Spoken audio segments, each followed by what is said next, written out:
A man trades an entire planet's population for sex. A truly extraordinary woman. Not threatens to, actually does it. The planet explodes. 20 billion people die. Yes! Our hero feels mildly guilty for about 3 minutes, then asks if there are any other planets with attractive women. This aired on television. In 1997, at 10 p.m., this wasn't some Adult Swim fever dream or underground animation. This was a multi-million-dollar science fiction series that ran for 4 seasons, developed a cult following bordering on religious devotion, and somehow predicted exactly where television would go 20 years later. This is the story of Lexx, the beautiful nightmare that broke science fiction forever. Imagine it's 1997. The science fiction television landscape is a safe, sanitized playground where nobody gets hurt and definitely nobody gets laid. Star Trek dominates with its optimistic future where humanity evolved past basic desires. No money, no greed, and apparently no genitals. Babylon 5 pushes boundaries by suggesting maybe, sometimes, good people make questionable choices.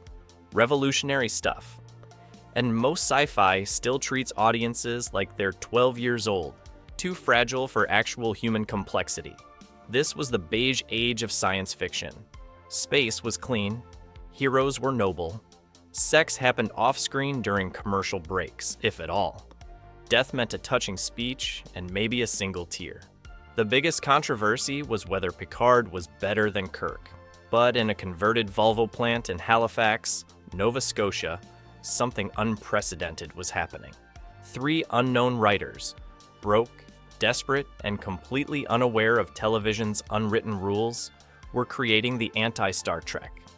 They had 3 months, $13 million, and 0 supervision from network executives who assumed Canadians were too polite to make anything controversial. They were wrong. Paul Donovan had just failed to fund his World War I epic.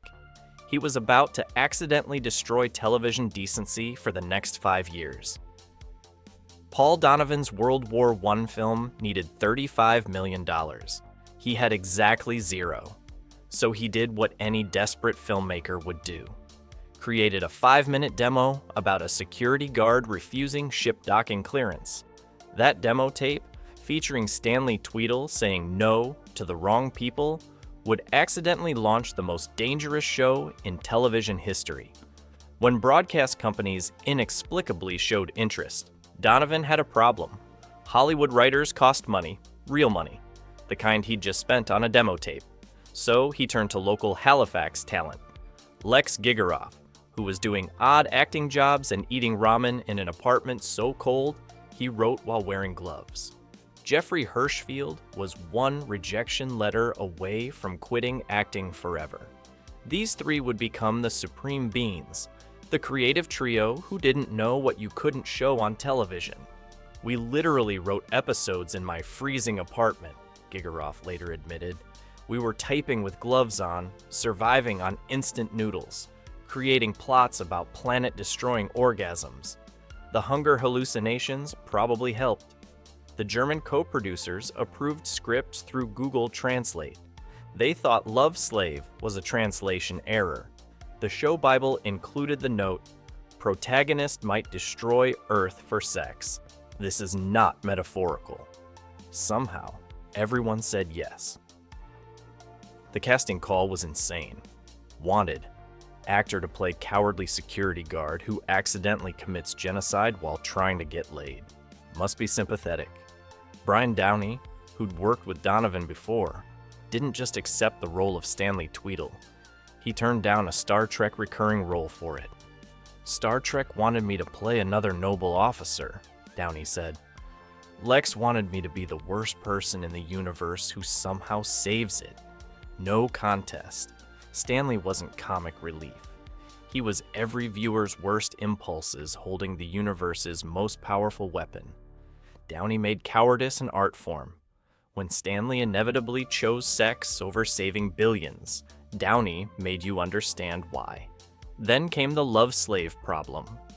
Eva Haberman originated Zev with curious innocence, a cluster lizard love slave discovering her enhanced libido, like a scientist studying her own body. When she was fired via fax while vacationing, she found out from a fan website, Zania Seberg took over as Zev. The fan civil war lasted years. Germans preferred Eva's vulnerability. Americans embraced Zania's aggressive sexuality. Both actresses were revolutionizing television, creating a female character whose primary motivation was sexual fulfillment without punishment or redemption arcs. Michael McManus spent 14-hour days covered in honey and hand lotion playing Kai, the undead assassin. The proto-blood mixture gave me chemical burns, McManus revealed, but playing someone who's been dead for 2,000 years, that was the easy part.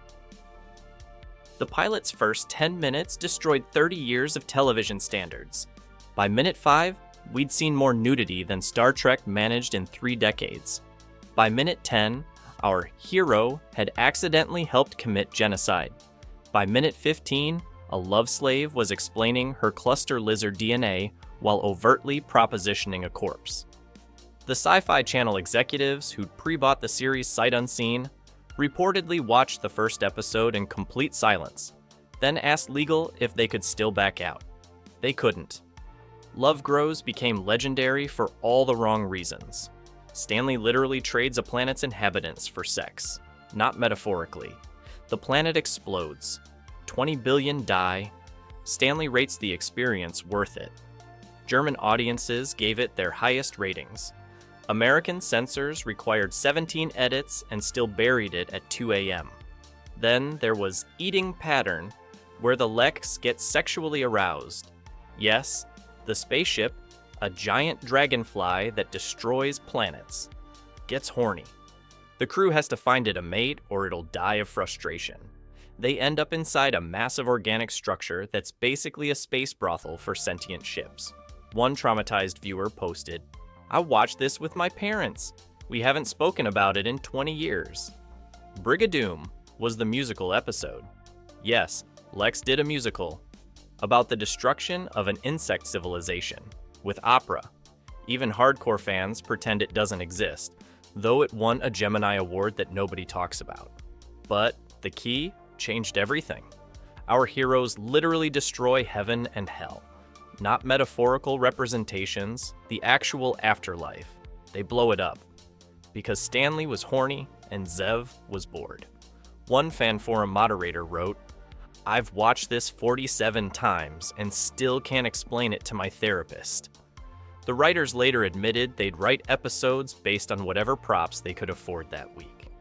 "We had a giant moth costume from another production," Gigeroff confessed. "So we wrote an episode about moth breeding." It became about reincarnation and the futility of existence. TV Guide called it a siren of distinction for its black comedy, skewed take on the human condition, and open sexuality. Praise that somehow sounded like a warning. Critics didn't know whether to condemn it or study it. The New York Times refused to review it. Entertainment Weekly called it either brilliant or insane, possibly both.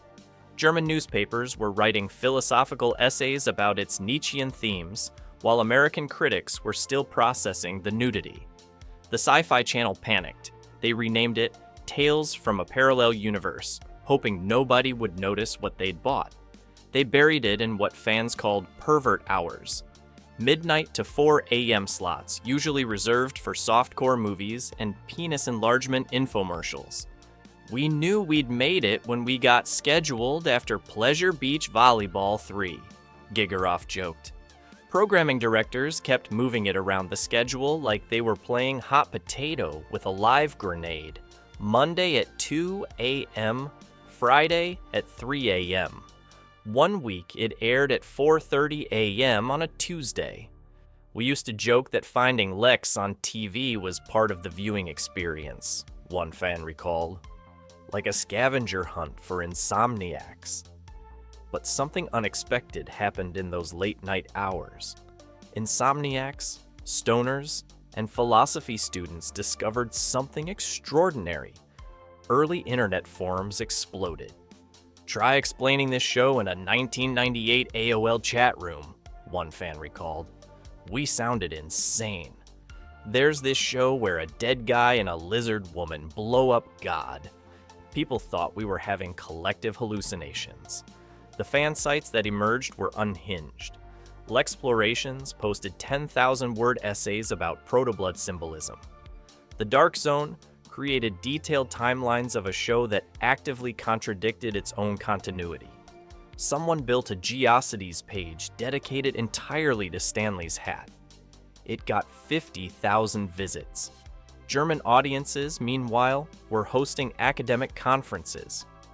Protoblood as Late Capitalism, a Marxist reading of Lexx, was an actual paper presented at the University of Berlin. French intellectuals compared it to Baudrillard's simulacra theory. Japanese fans created manga adaptations that somehow made it weirder. Before the boys subverted superheroes, before Rick and Morty made nihilism mainstream, before HBO discovered audiences wanted sex with their dragons, there was Lexx. Ronald D. Moore admitted studying Lexx while reimagining Battlestar Galactica. They proved you could make science fiction about flawed humans instead of perfect heroes. We just added less lizard DNA. The show's technical innovations became industry standard. That biomechanical aesthetic, organic ships, living weapons, architecture that breathed, influenced everything from Farscape's Moya to the organic horror in modern sci-fi. The hybrid practical CGI approach Lexx pioneered in that Volvo plant became the blueprint for science fiction production. We couldn't afford pure CGI, Donovan explained, so we covered everything in latex and slime. Turns out that looked better anyway. Guillermo del Toro spent 3 days on Lexx's set in 1999 taking notes. Those notes became Pan's Labyrinth's creature design philosophy. James Gunn called Lexx the show that proved you could put anything on screen if you had enough confidence. The Wachowskis reportedly screened Lexx episodes in the Sense8 writers' room, using it as their "how far can we push this?" benchmark. But the real revolution was the international co-production model. Halifax to Germany proved you didn't need Hollywood to destroy television norms. The Canadians brought bizarre creativity, the Germans brought money and zero prudishness. This pipeline would later create shows like Dark, The Expanse's Toronto shoots, and basically everything on Netflix that makes Americans uncomfortable. The showrunners of Westworld admitted Lexx's dead characters who don't know they're dead directly inspired their host consciousness plots. Except we made it prestige, they said. Lexx did it with a musical number about eating patterns. Every streaming service owes Lexx royalties, one executive admitted anonymously. They proved audiences were adults. We just pretended not to notice for another decade until HBO made it prestigious. Even Adult Swim's entire programming philosophy, weird content for chemically altered night owls, was basically Lexx's business model with animation. We studied what Lexx did, an Adult Swim executive revealed. Then we did it at 15-minute intervals so people could handle it. The legacy Lexx killed the safe space opera. After Lexx, every science fiction show had permission to be dangerous. Star Trek itself went dark with Discovery's gore and F-bombs. The Expanse's anti-heroes, Westworld's philosophical maze, even Marvel's "what if superheroes were assholes" phase, all exist because 3 Canadians proved audiences weren't children. The sexual revolution Lexx started took longer. For 5 years, it was the only show treating sex as casually as violence. Now, every prestige drama requires an intimacy coordinator. HBO should send royalty checks to Halifax, joked one critic. Game of Thrones was just Lexx with a bigger budget and fewer lizard people. But Lexx's real victory was philosophical. In 1997, its vision of a meaningless universe where good and evil were just competing flavors of chaos seemed absurdly dark. Now, after pandemic, climate crisis, and whatever the hell social media has done to humanity, Lexx's cosmic nihilism feels optimistic. At least their apocalypses were sexy. The show that was too weird for its time had become perfectly calibrated for ours. Universities now teach Lexx alongside Twin Peaks. The German academic papers were translated into curriculum. That frozen Halifax apartment where three broke writers created television's most dangerous show? It's now a historical landmark nobody visits. Remember that opening scene? Stanley trading 20 billion lives for sex? That wasn't Lexx at its weirdest. That was Tuesday. This was a show where the musical episode about insect genocide was considered a creative misstep because it was too normal. Every weird show you love exists because three Canadians were too broke to be careful. Every prestige drama that treats you like an adult owes a debt to a series that aired after softcore volleyball. Every streaming service betting you'll watch anything with enough sex and philosophy is following Lexx's business model. They just have better PR. In 20 years, film schools will teach this alongside Twin Peaks and The Sopranos. Except Lexx did it first, weirder, and with more lizard DNA. Your parents' Star Trek could never. Your HBO subscription is just gentrified Lexx. If you made it this far, you're either traumatized or converted. Welcome to the cult. We meet never because we're still processing what we watched. Tell me in the comments, what's your wait that actually aired? Moment from Lexx? Or what's the weirdest show you've discovered that nobody believes exists? FE